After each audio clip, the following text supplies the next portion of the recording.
Charles Krauthammer, prominent conservative voice, has died. File, in this March 31, 2015, file photo, Charles Krauthammer talks about getting into politics during a news conference in Corpus Christi, Texas. The conservative writer and pundit Krauthammer has died. His death was announced Thursday, June 21, 2018, by two media organizations that employed him, Fox News Channel and The Washington Post. He was 68. Gabe Hernandez, Corpus Christi Caller-Times via AP. File, New York, AP. Charles Krauthammer, the Pulitzer Prize-winning columnist and pundit who helped shape and occasionally dissented from the conservative movement as he evolved from Great Society Democrat to Iraq War cheerleader to denouncer of Donald Trump, has died at age 68. His death Thursday was announced by his longtime employers, The Washington Post and Fox News. Krauthammer had announced a year ago he was being treated for a cancerous tumor in his abdomen and earlier this month revealed that he likely had just weeks to live. "I leave this life with no regrets," Krauthammer wrote in the Post, where his column had run since 1984. "It was a wonderful life, full and complete with the great loves and great endeavors that make it worth living. I am sad to leave, but I leave with the knowledge that I lived the life that I intended." Sometimes scornful, sometimes reflective, he was awarded a Pulitzer in 1987 for his witty and insightful commentary and was an influential voice among Republicans, whether through his syndicated column or his appearances on Fox News Channel. He was most associated with Brit Hume's nightly newscast and stayed with it when Bret Baier took over in 2009. Krauthammer is credited with coining the term, the Reagan Doctrine, for President Reagan's policy of aiding anti-communist movements worldwide.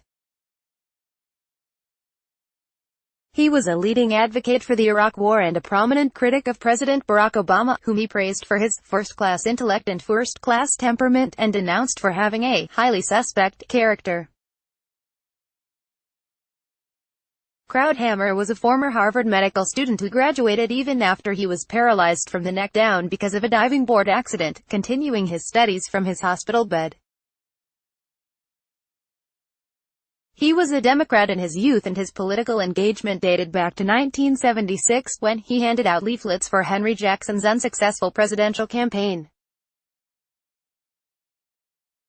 But through the 1980s and beyond, Krauthammer followed a journey akin to such neoconservative predecessors as Irving Kristol and Norman Podhoretz, turning against his old party on foreign and domestic issues. He aligned with Republicans on everything from confrontation with the Soviet Union to rejection of the Great Society programs enacted during the 1960s.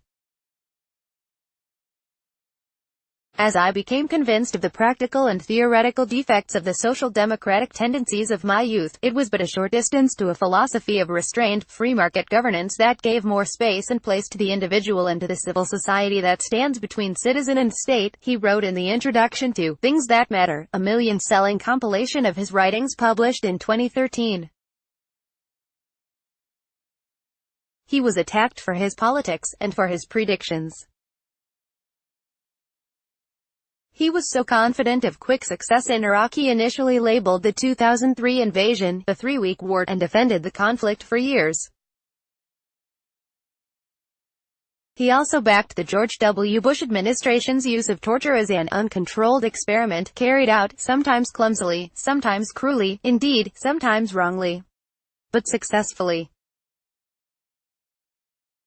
It kept us safe. He was sure that Obama would lose in 2008 because of lingering fears from the Sept. 11, 2001 attacks, and foresaw Mitt Romney defeating him in 2012.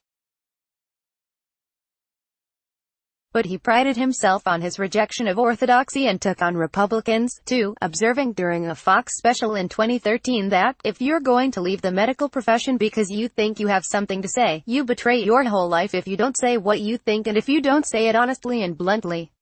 He criticized the death penalty and rejected intelligent design as today's tarted-up version of creationism. In 2005, he was widely cited as a key factor in convincing Bush to rescind the Supreme Court nomination of the president's friend and legal advisor Harriet Miers, whom Krauthammer and others said lacked the necessary credentials. And he differed with such Fox commentators as Bill O'Reilly and Laura Ingraham, as he found himself among the increasingly isolated, never-Trumpers, Republicans regarding the real estate baron and former Apprentice star as a vulgarian unfit for the presidency. Krauthammer married Robin Trethewey, an artist and former attorney, in 1974. They had a son, Daniel, who also became a columnist and commentator. Copyright 2018 The Associated Press. All rights reserved. This material may not be published, broadcast, written or redistributed. Advertiser content.